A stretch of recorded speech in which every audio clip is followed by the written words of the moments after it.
ஐயா 2026 சிறுபோக நெல் அறுவடை மற்றும் நெல் கொள்வனவு தொடர்பாக எமது மட்டக்களப்பு மாவட்டத்தில் 2026 சிறுபோக நெல் அறுவடை தற்போது ஆரம்பிக்கப்பட்டுள்ளது.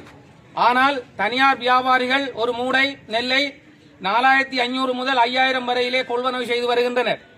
எமது மாவட்டத்தில் 1 கிலோ நெல் உற்பத்தி செய்வதற்கான செலவு சுமார் 135 ரூபாயாக உள்ளது.